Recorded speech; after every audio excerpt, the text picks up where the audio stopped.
আজ সাংবাদিকদের মুখোমুখি হয়েছিলেন মন্ত্রী ব্রাত্য বসু এবং অন্যদিকে শশী পাঁজা এবং আর্চিকর কাণ্ডে তদন্তের অগ্রগতি নিয়ে প্রশ্ন তুলেছেন ব্রাত্য বসু।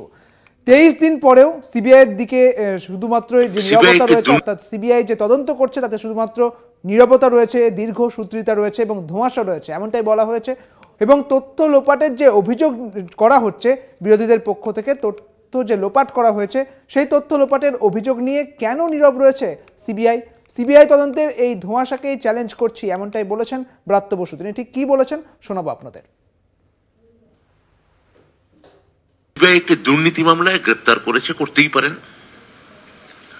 অর্থাৎ যেটা একটি নক্কারজনক ঘটনাকে কেন্দ্র করে যে বিষয়টি ছিল তা এখন অভিমুখ সরে গিয়ে বা অভিমুখ রেখেই সেটা দুর্নীতির অন্তর্ভুক্ত হয়ে গেছে। কেননা তার মানে কি এই যে কলকাতা পুলিশ তাদের কাছে তদন্ত সংক্রান্ত যা যা নথি তুলে দিয়েছিল তাদের হাতে, তাছাড়া তাদের নতুন কিছু উপস্থাপনা করার নেই। অপরাধের 24 ঘন্টার মধ্যে অন্যতম অভিযুক্তকে আমরা দেখেছি কলকাতা পুলিশ অ্যারেস্ট করেছিল, গ্রেপ্তার করেছিল, হেফাজতে নিয়েছিল। কিন্তু তারপরে যে কি হলো, 23 দিন কেটে যাওয়ার পরেও সিবিআই এর দিক থেকে ওই নীরবতা এবং একটা সার্বিক দ্বন্দ্ব এছাড়া আমরা কিচ্ছু পাইনি।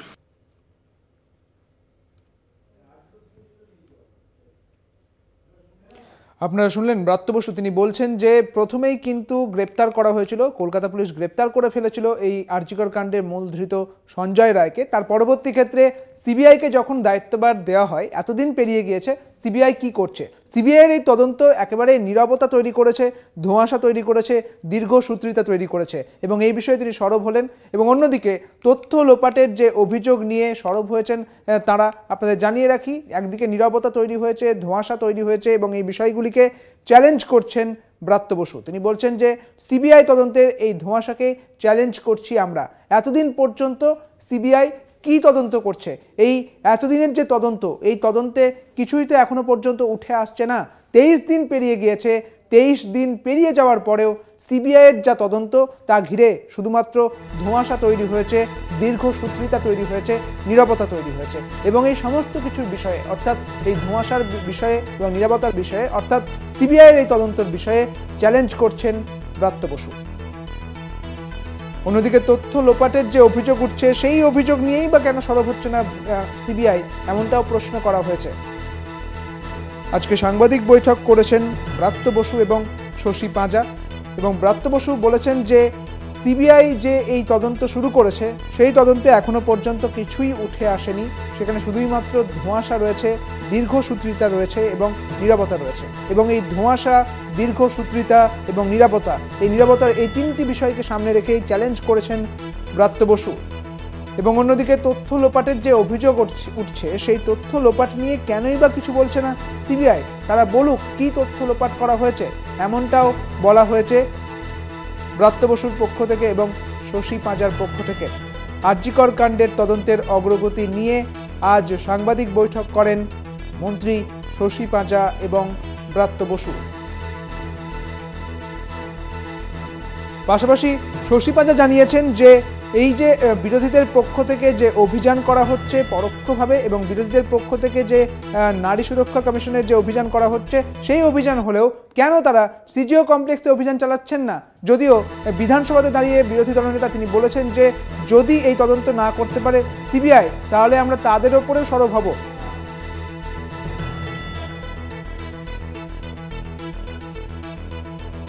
আমাদের সঙ্গে রয়েছেন বিজেপি নেতা তরুণজ্যোতি তিওয়ারি। তরুণজ্যোতি বাবু, আপনাকে কলকাতা টিভিতে স্বাগত জানাই। তৃণমূলের পক্ষ থেকে যা বলা হচ্ছে তা হচ্ছে যে সিবিআই যে তদন্ত শুরু করেছে সেই তদন্তে শুধুমাত্র ধোঁয়াশা রয়েছে, এখনো পর্যন্ত কোনো অগ্রগতি নেই। কেন এই অগ্রগতি হচ্ছে না? এবং অন্যদিকে বলা হচ্ছে বিজেপি কেন সিজিও কমপ্লেক্সে অভিযান করছে না, কি বলবেন? অগ্রগতির রিপোর্ট তো সুপ্রিম কোর্টে দেওয়া হবে, ফার্স্ট থিং। সেকেন্ড থিং, না সমাজে দুরকম জিনিস জন্তু দেখা যাচ্ছে আজকাল। একটা হচ্ছে মানুষ আর একটা হচ্ছে তৃণমূল। তৃণমূল সাধারণত মানুষের পর্যায়ে ফেরি না আমি, তাও আপনি যখন প্রশ্ন করছেন সাংবাদিক হিসাবে আমি উত্তর দিচ্ছি। তার 10ই আগস্ট 2024, 9ই আগস্ট একটা ঘটনা ঘটলো।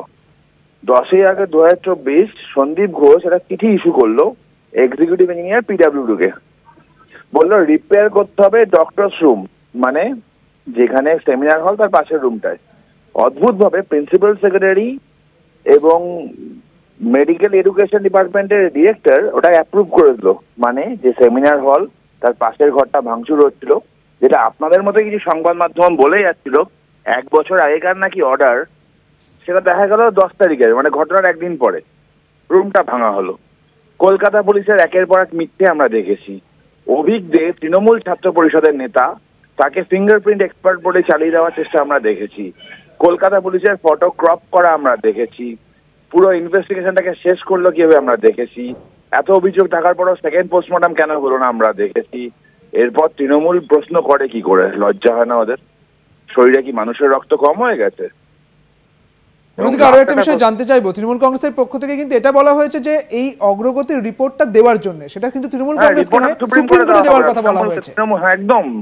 এবং পাশাপাশি এটাও আপনাকে জানিয়ে রাখি যে গতকাল যখন এই মোমবাতি প্রজ্বলন চলেছিল সেখানেও প্ল্যাকার্ডে লেখা ছিল সিবিআই তুমি করছো কি, এবং এতদিন পেরিয়ে গিয়েছে তরুণজ্যোতি বাবু, কি বলবেন? সুপ্রিম কোর্টে দেওয়া হবে। সেম আরেকটা প্রশ্ন আপনি তৃণমূল কংগ্রেসে করুন না, যে কালকে মাথা ভাঙায় সাধারণ নাগরিকদের উপর আক্রমণ কেন করলো, কেন মানে মুম্বাইতে জল ঢালা হলো, কেন রাস্তায় মেরুদণ্ড আঁকা ছবিগুলো ধুয়ে দেওয়া হলো? মেরুদণ্ডকে ভয় পাচ্ছে নাকি তৃণমূল? তাহলে অগ্রগতি কি হচ্ছে সিবিআই এর পক্ষ থেকে?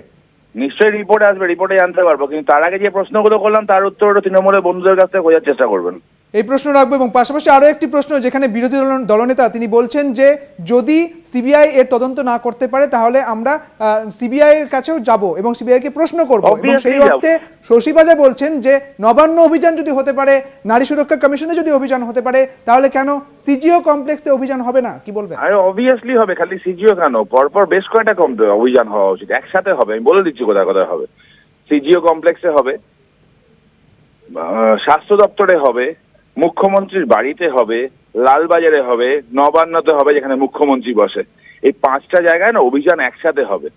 সিবিআই দপ্তরে হবে, কেন তাড়াতাড়ি হচ্ছে না তার জন্য, আর বাদবাকি জায়গাগুলো হবে কেন লুকানোর চেষ্টা হলো তার জন্য। বেশ, অনেক ধন্যবাদ আপনাকে। আমাদের সঙ্গে ছিলেন বিজেপি নেতা আইনজীবী তরুণজ্যোতি তিওয়ারি। আরজিকর কাণ্ডের তদন্তের অগ্রগতি নিয়ে প্রশ্ন তোলা হয়েছে। ব্রাত্য বসু প্রশ্ন তুলেছেন যে 23 দিন পরেও কেন সিবিআই এর দিক থেকে কোনো রকম এই তদন্তের অগ্রগতি হচ্ছে না, শুধুমাত্র নীরবতা তৈরি হচ্ছে, দীর্ঘসূত্রিতা তৈরি হচ্ছে এবং ধোঁয়াশা তৈরি হচ্ছে, এবং সমস্ত বিষয়কে চ্যালেঞ্জ করছে তৃণমূল কংগ্রেস। আমরা কথা বললাম বিজেপি নেতা আইনজীবী সঙ্গে, তিনি বললেন যে আরও বেশ কিছু অভিযান হবে। তিনি বলছেন যে সিজিও কমপ্লেক্সে অভিযান হবে, তিনি বলছেন যে নবান্ন অভিযান হবে যেখানে মুখ্যমন্ত্রী মমতা বন্দ্যোপাধ্যায় বসেন, এবং অন্যদিকে কালীঘাটেও অভিযান হবে, অর্থাৎ পরবর্তী ক্ষেত্রে তাদের অভিযান। তিনি একেবারে ইঙ্গিতপূর্ণভাবে এই অভিযানের কথা উল্লেখ করলেন কলকাতা টিভিকে প্রতিক্রিয়া দেওয়ার সময়। তথ্য লোপাটের অভিযোগ নিয়ে কেন নীরব সিবিআই? অর্থাৎ যখন তথ্য লোপাটের অভিযোগ উঠছে, কিন্তু সেই তথ্য লোপাটের অভিযোগ যখন উঠছে, তাহলে সিবিআই কেন কিছু বলছে না, এমনটাও বলা হয়েছে তৃণমূল কংগ্রেসের পক্ষ থেকে আজকে। তবে আরো কি বলেছেন ব্রাত্য বসু শোনাবো আপনাদের, শুনুন। সব মিলিয়ে একটা ধোঁয়াশা, দীর্ঘসূত্রিতা এবং নীরবতা।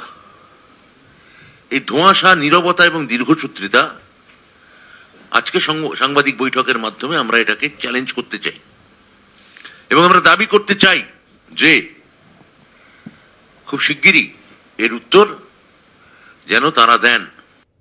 আমাদের একটা বক্তব্য যে আপনারা নবান্ন অভিযান করলেন রাজনীতির নামেতে, বন্ধ ডাকলেন রাজনীতিকে সামনে রেখে, তা আপনি এত আপনাদের দল করলো, আপনারা সিজিও অভিযান করলেন না কেন?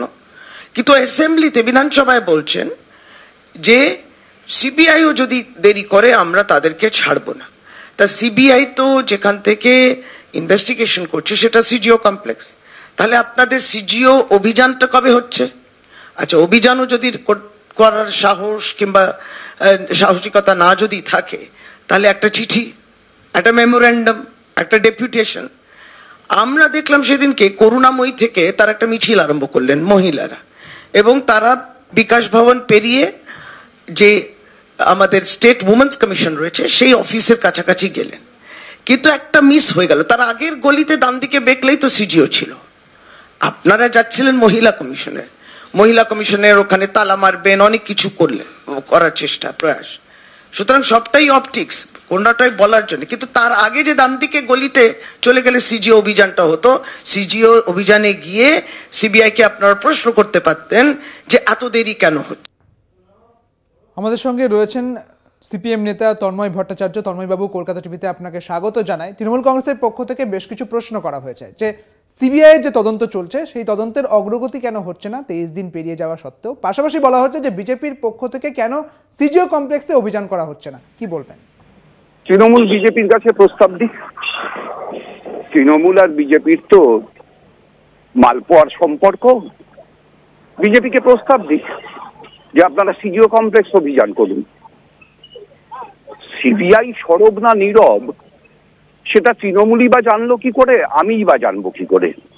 সেটা তো সিবিআই জানেন, এবং সেটা সিবিআই সুপ্রিম কোর্টকে জানাবে। সুতরাং সুপ্রিম কোর্ট জানালে আমরা জানবো, না হলে আমরা জানবো না। তৃণমূল অ্যাডভান্স জানছে কি করে? তাহলে কি তৃণমূল অ্যাডভান্স এই ব্যবস্থা করে রেখেছে? তৃণমূলের মুখ্যমন্ত্রী রাত্রির বেলায় যে 5 স্টার হোটেলে বৈঠক করেছিলেন, সেই 5 স্টার হোটেলের বৈঠক থেকে কি নীরবতার ইঙ্গিত পেয়েছিলেন? আমার জানা নেই। কিন্তু এই সোজা কথাটা আমি বুঝতে পারছি না যে যেটা আমার জানা নেই সেটাতে নীরব কিংবা সরব কোনোটা বলার অধিকারও তো আমার থাকে না। তৃণমূল এত অধিকার পাচ্ছে কি করে সেটা তৃণমূলই বলতে পারবে, আমার কিছু বলার নেই। বেশ, অনেক ধন্যবাদ আপনাকে। আমাদের সঙ্গে ছিলেন সিপিআইএম নেতা তন্ময় ভট্টাচার্য। আরজিকর কাণ্ডে তদন্তের অগ্রগতি নিয়ে প্রশ্ন। তৃণমূল কংগ্রেসের পক্ষ থেকে প্রশ্ন করেছেন ব্রাত্য বসু। 23 দিন পরেও সিবিআই এর দিকে কোনো রকম তাদের যে অগ্রগতি অর্থাৎ তদন্তের অগ্রগতি নেই, এমনটাই প্রশ্ন তুলেছেন সিবিআই এর দিকে তিনি। এবং তাদের যে তদন্ত তা কেবলমাত্র ধোঁয়াশা, নীরবতায় বন্দী রয়েছে এবং সবকিছু নিয়ে চ্যালেঞ্জ করেছেন ব্রাত্য বসু।